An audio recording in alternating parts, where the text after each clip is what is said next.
Hi, everybody. Welcome back to The Pursuit. I'm your host, Ben Spangle, and I'm excited to bring you another amazing person to this interview series. I've got Amy Sanders with me today, and Amy is an entrepreneur, and from what I understand, multiple companies that you've built quite successfully. She's a master certified business and life coach, and I'm excited for us to dive into her story, but I know that you had gone through some pretty hard rock bottoms and completely turned your life around, becoming very successful. So I'm excited about that. And I also, as I looked more into you too, I'm excited about talking about your guys' family life. I think you guys have 7 kids. Yeah, we have 7 kids. So balancing life and business, we're going to talk about too. And I mean, she's been an inspiration to thousands of people in weight loss, mindset, relationships, and business. You run your own podcast too, and very successful person. So Amy, thanks for your time today.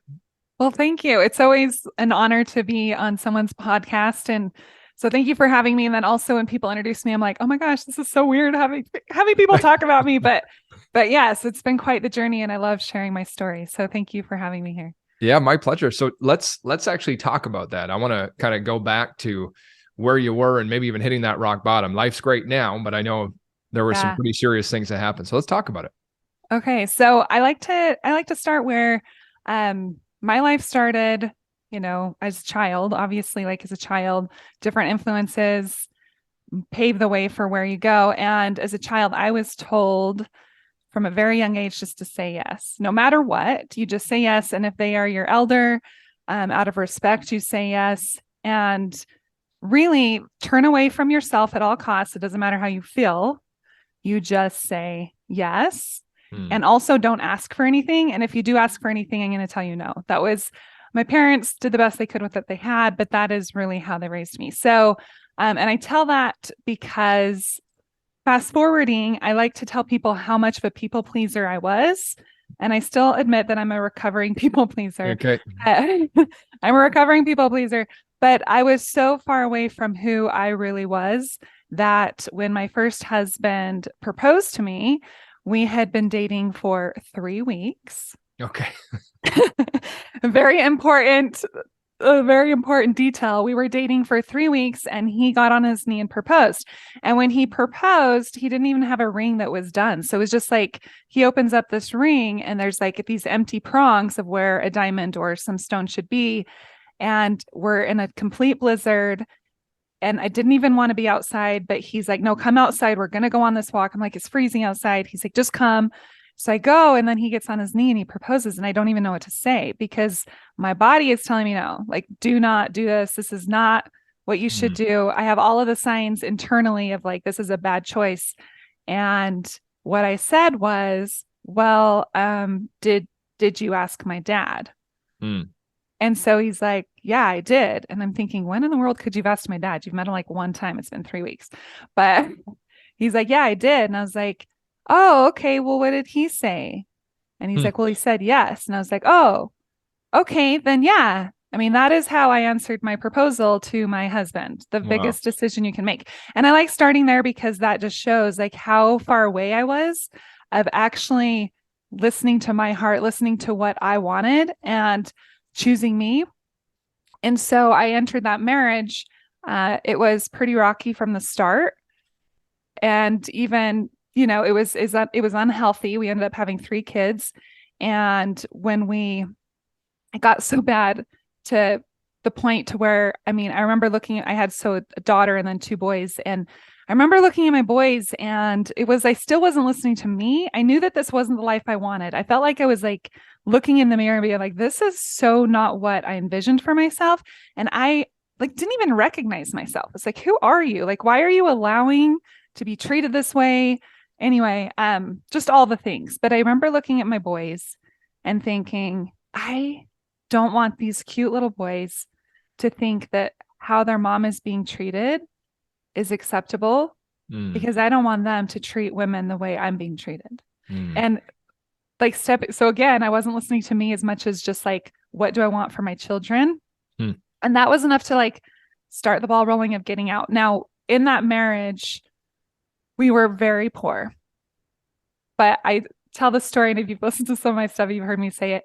When I left the marriage, I was even more poor. I didn't know that could be a thing, but I had to make deals with my landlords. Like, hey, if I if I paint the staircase, can I deduct rent? If I weed, I like got really strappy, but getting away from that marriage is what helped me say, okay, well, what do I want? Yeah. And how can I move forward, listening to my heart, but not from, I don't want to say like from a place of like selfishness. And sometimes people take it like that. It's like, no, when you're true to you, you're showing up authentically, you're able to give so much more to everyone else. And so that's where I took it. And I started like little things like, what do you want to do today? Mm-hmm. This sounds good to me, so it's like little. And then from there, my life started changing and evolving. And I'm sure we're going to talk more about it. But then I met my now husband. Yes, we have 7 kids. So I'm a mom and a stepmom. And I've created a lot of companies. It's been an amazing journey, but it's also one that I look at and I'm like, wow, like it's incredible. You can literally change your life if you believe in yourself and if you just stay the path. Like, I'm not going to give up. I'm going to keep going, So in a long-winded short story, there you go. There's the amazing story. I think it's so interesting because I think so many people are in a similar situation where there's things in their lives, whether that's a relationship, it's a career they're in, it's, but there's so many situations where they're not listening to that inner guidance. They're not listening to, I know this isn't what I'm supposed to do, but I continue doing it.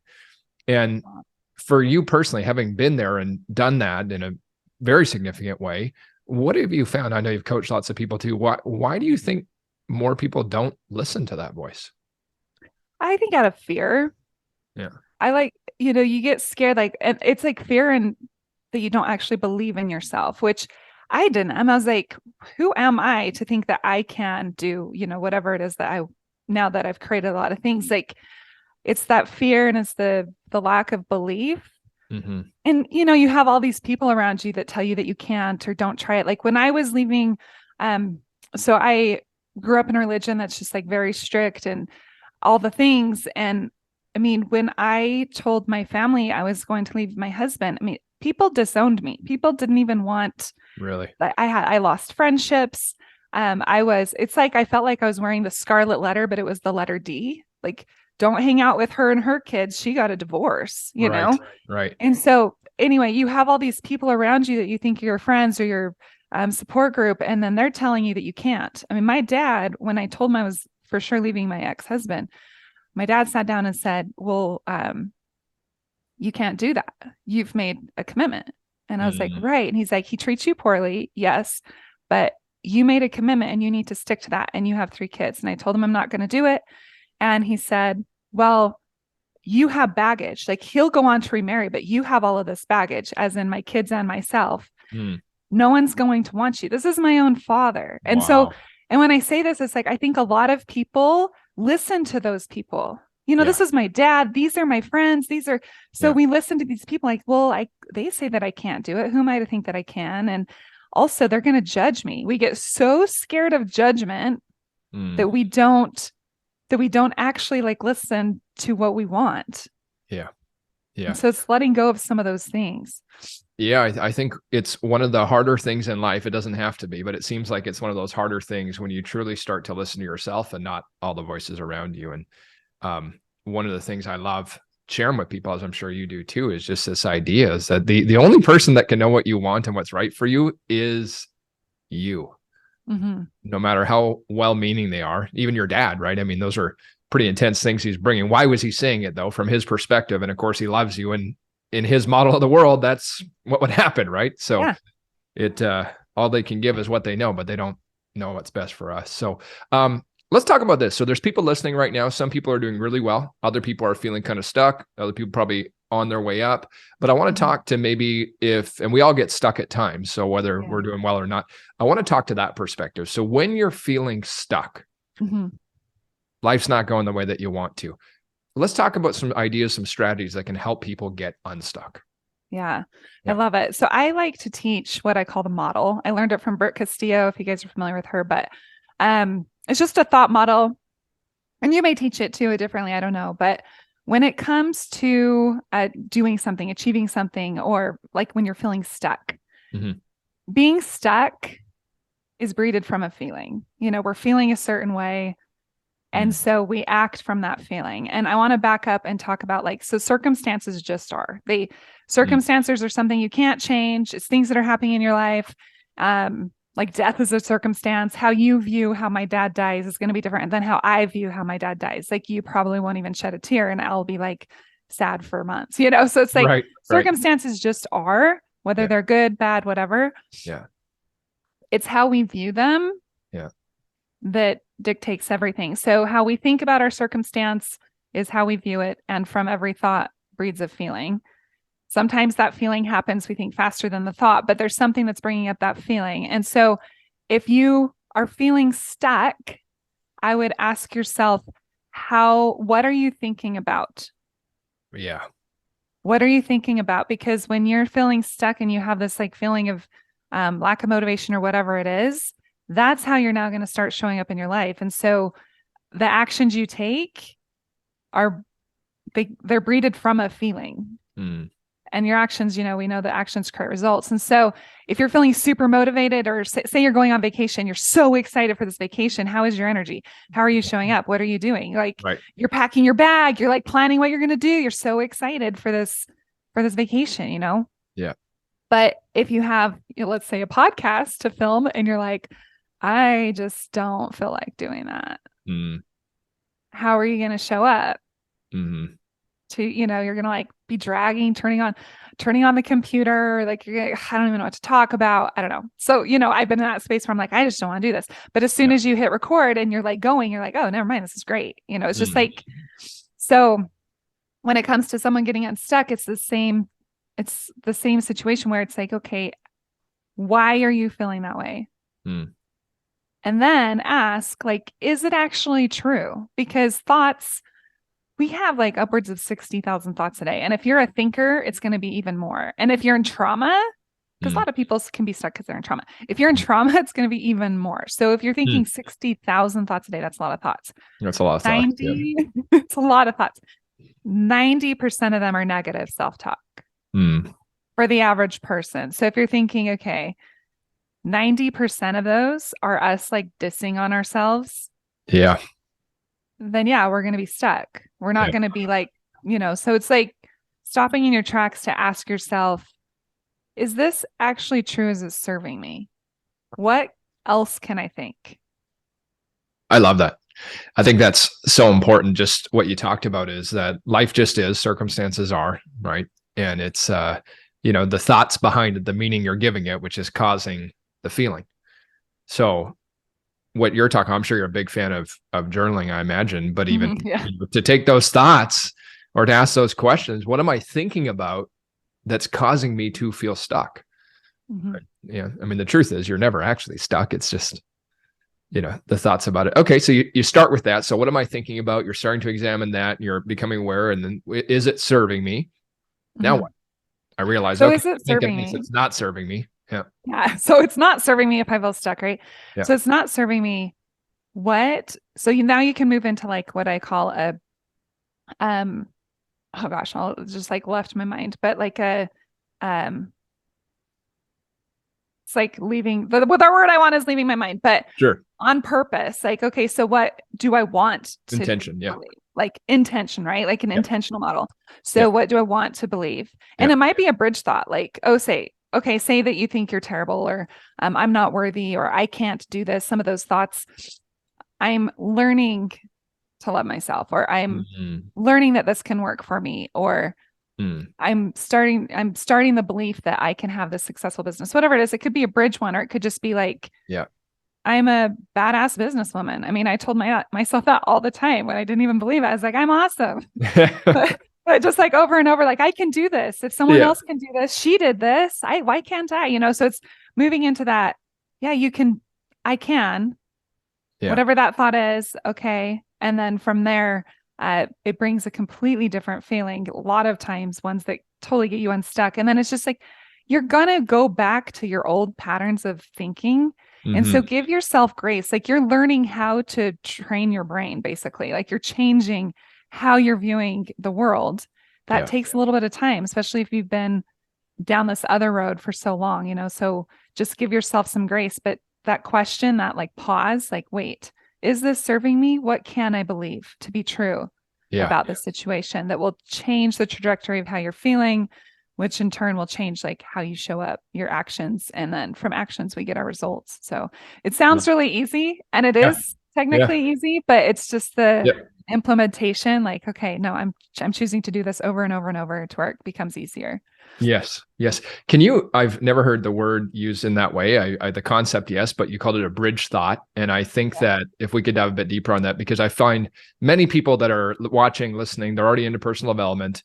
They might even have their written goals. They've got their affirmations and everything. And so many people I find struggle with the idea of, I'm saying this affirmation, I am this thing, I am that.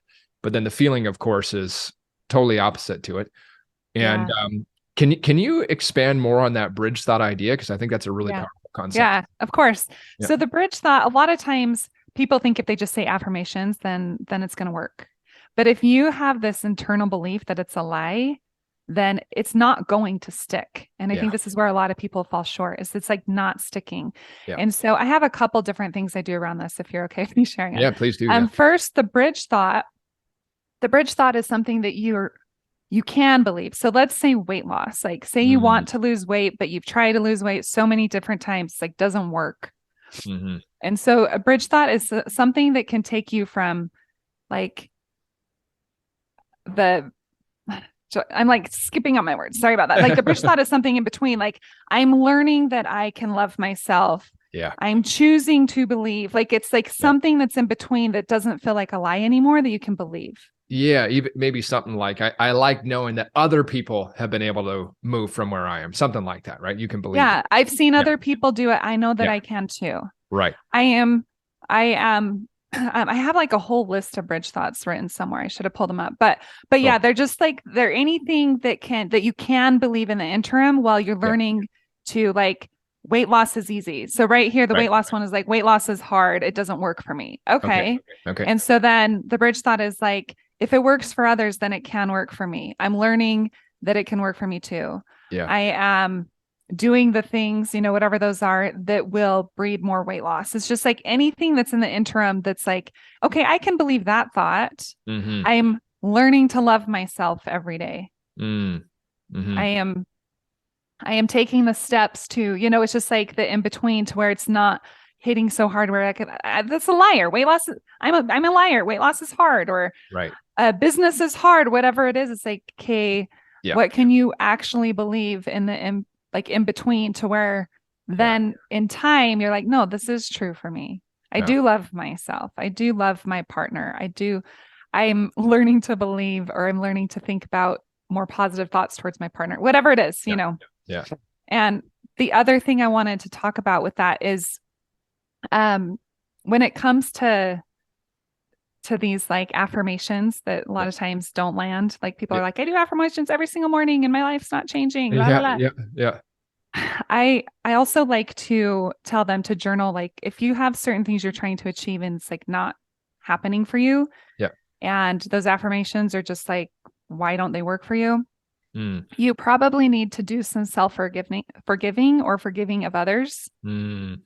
Because if you are holding on to, so say, let's talk about money, like that you've been bad with money in the past, you have all these money blocks, and like money still is not coming, and you're like doing all the affirmations that money comes easily and frequently, and like, you're in this like whole thing, and it's like not working for you.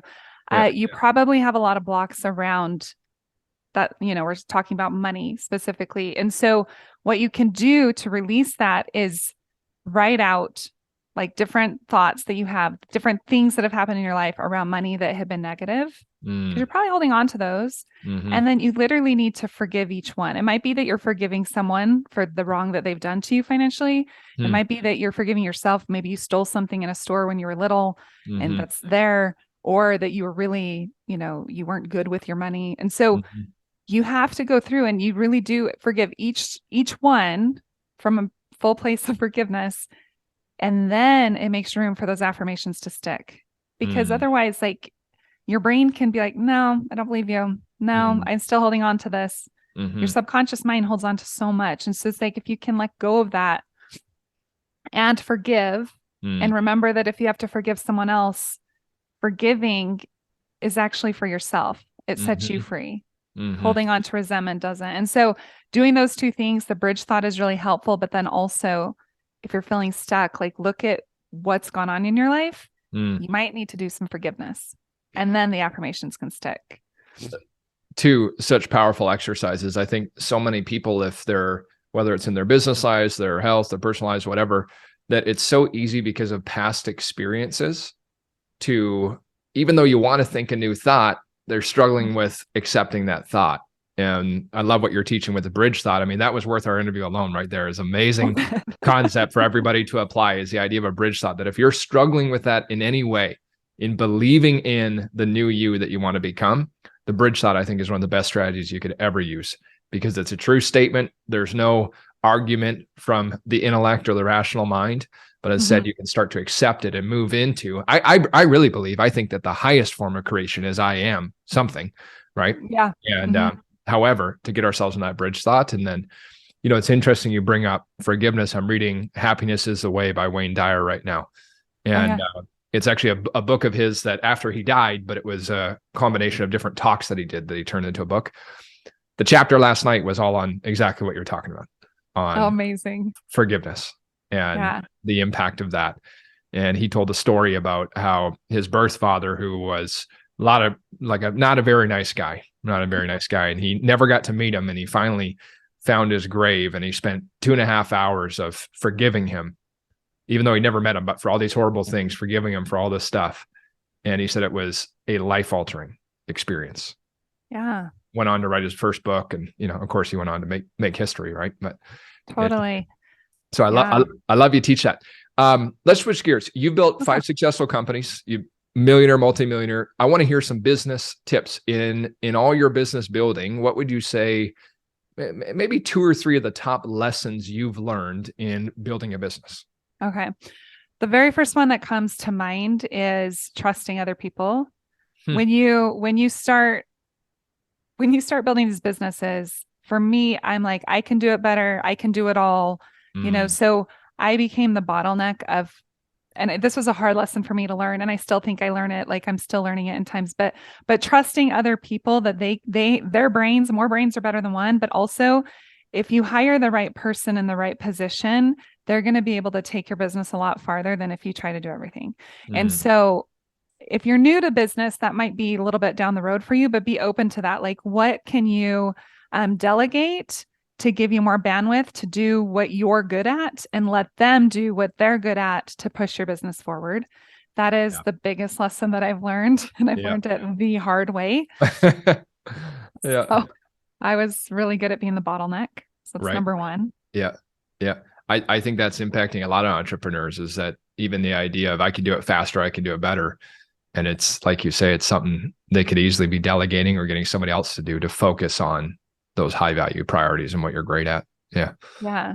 Just helps you move so much faster, and also gives you more time to enjoy the rest of your life. Like I said, we have 7 kids. We have a lot of family life going on. It's like I was so stressed doing so many things all the time that I didn't even want to do. And so that would probably be my second bit of advice, is look at what you love to do within your business and live there. Like, do what you love so that every single day you're excited to get up and do it. Like for me, coaching and doing podcast interviews, like this kind of stuff is what I love. So why am I going to do all these little things that take my time, that take energy from me, when someone else can do them that actually likes to do those? So it's kind of like number one, but like do what you love within your business and live there. Powerful lessons, super important. That's for sure. And going from, and again, as I watch some more of your story, and you tell it in some of the videos and episodes, but when you talk about being a broke single mom, the McDonald's story is the one that sticks out for me. But you went from there to the opposite of that. And I know we could go back to beliefs and thought process. I know that's a massive part of, rewiring our brain for financial success. And, but yeah, if you were to give some tips on creating more specifically financial abundance in your life, what might be some of the other things that you would want to walk someone through? So one, we do talk about belief a lot, and the belief is number one. So Yes. we won't totally go back there, but just know that like you have to believe that it's possible for you. I do a ton of manifesting. I do stuff every single morning as far as like getting in the right mindset so that I have an awesome day. Yeah. But when it comes to what you want, I would say another thing that's really been like served me really well is my 10 dreams journal. So every single morning I write down the dreams, but I write them in the I am, statements of like manifesting them into my life. But most importantly, you do have to do the action behind it. Yes. So build one thing at a time. I've tried to build multiple companies at a time. It's really hard. Okay. So focus on one, like focus on your baby.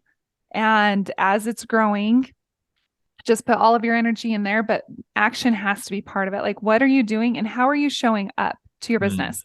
If you want a multi-million-dollar business or you want to be like a multimillionaire, are you showing up as a multimillionaire or are you still showing up as like someone that's like making $20,000 with the scarcity mindset, with all the things? Like if you were already in that space, show up from that place.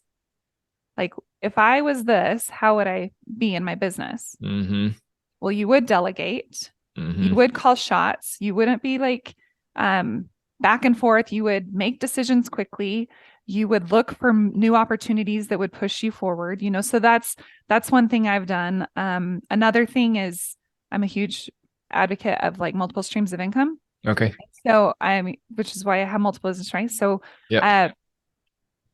putting the right people in places like we've already talked about, but then like, okay, so this can bring in money so that I can focus over here while this is still going. It's like, so we have multiple rental properties now. We weirdly have an Amazon store and a Facebook store. Okay. Those are weird.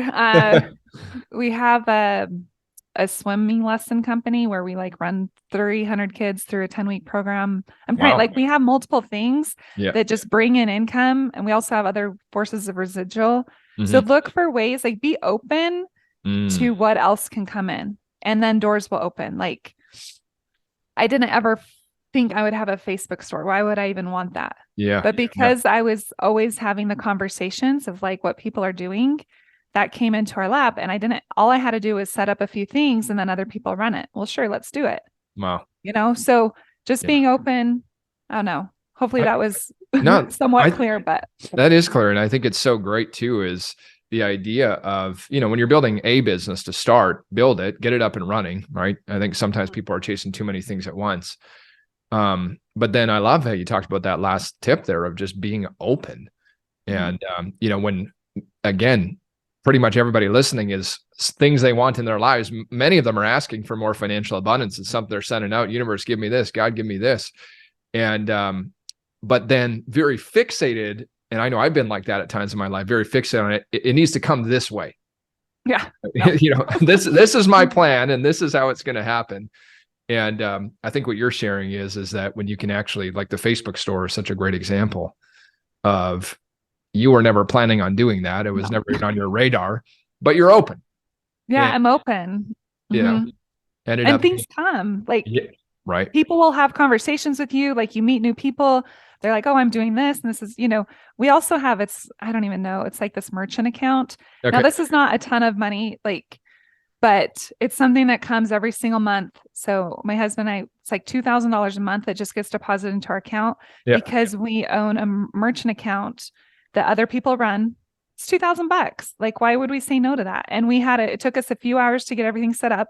Yeah. And so okay. So we also have a merchant account. I don't do anything for that. Like I sign some documents here and there sometimes, but so being open, and knowing that you don't know like where your life will go. Last year I decided that, a beachfront property sounded really great. I mean, that sounds really great, right? But it didn't make sense for us. I didn't think until I started looking into it. I'm like, actually, we could do this. So now we have a beach property in Florida. It was pricey. It was like over $1 million. But guess what? We Airbnb the thing and it creates more money for us. And in 1 year, it went up $300,000 in equity. So during now, like where everything's going down. So it's like, what if I wouldn't have done that? Yeah, for sure. Yeah, I love it. So, and I love, multiple streams of income, creating that. I love the business conversation. Many people listening are already entrepreneurs, but even for those of you that aren't, there's so many ideas that will show up in your life, like what Amy's talking about, and opportunities and everything. And man, when you can start to get involved in something like that, that doesn't maybe require a huge amount of time for you, but can generate that extra income. I mean, ultimately, it's bringing you closer to freedom, right? Yeah. Which I think virtually everybody wants more of, for sure. Yeah. Let's talk about for people to find you, connect with you. I know you've got your website. Can you give us that real quick? Yeah. So my website's just my name, amysanders.co. So .co. Okay.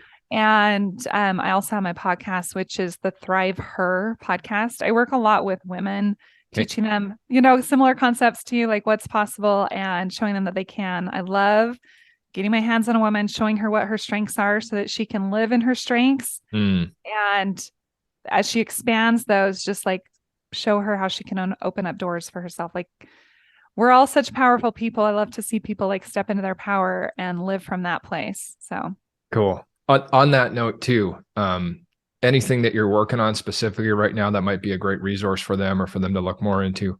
Yes, I am going. So a few times a year, I open up a small group type coaching program that is called Thrive Camp. It's a 12-week program. And if you're interested in a lot of the mindset stuff that I've talked about, that's what this is all about. And so you come out of the program a totally different person, but you also come out of there with like a lot of new relationships. And I have, like I said, it's only a couple times a year and it's going to start again in March. So that's coming up. Doors are open. So if they're interested, come and join us. Yeah. Amazing. Well, we'll send people there. And then what's the best social platform for you? Oh, just Coach Amy Sanders on Instagram. All right. Right on. Love today. I love this conversation. And I mean, we could talk for a long time and we didn't even really dive into a lot of manifestation stuff, but I bet we could go back and forth for days on that. I'm sure. So in closing, when we're recording this, it's the beginning of 2023 and people are going to be listening at different times. But one thing that's common is, most people, they're in seasons where they're looking for, I want to make a transformation in my life. And whether that's rock bottom, like you were at years ago, or they're thriving now, but let's take it to another level. What would be your closing remarks for how do I really go on and make, this year the best year of my life? One is the cave you fear holds the treasure you seek. Can you say that again? The cave you fear holds the treasure you seek. Okay. And so regardless of what, like if you're scared or whatever, like I want to make this the best year ever, but you're like, I don't know how, just move through that, move through whatever feeling that's discomfort or whatever, like move through that. And then you will grow, you'll grow so fast and so much so that you can make this year the best year and just stay focused. Like whatever you want, you can have, but you do have to put in your time. It doesn't just come because you're doing the manifesting. The manifesting is important, but then you have to do the work to have that come into your life. So move through any kind of negative emotions. Emotions just are like, they're not going to kill you. You're not going to die from them. They might feel bad, but you can move through those bad feelings and then become such a better, confident, more powerful person that can have an amazing year. So staying in that space. I love it. I love it. Thank you for that. The cave you fear holds the treasure you seek. Is that what it was? Yeah. So good. So good. Yeah. Break through that. Listen, everybody, I know you love today. Make sure you share the episode with somebody. When you do, tag Amy, tag myself, connect with Amy as well. If you're new to the show, click subscribe. And if you can leave a review, that'd be great too. Amy, I want to thank you for the time today. I know so much of what you do is how do I make an impact in the world? And I know today's conversation is going to help with that. So thanks for everything. Well, thank you so much for having me. It's been an honor. You bet.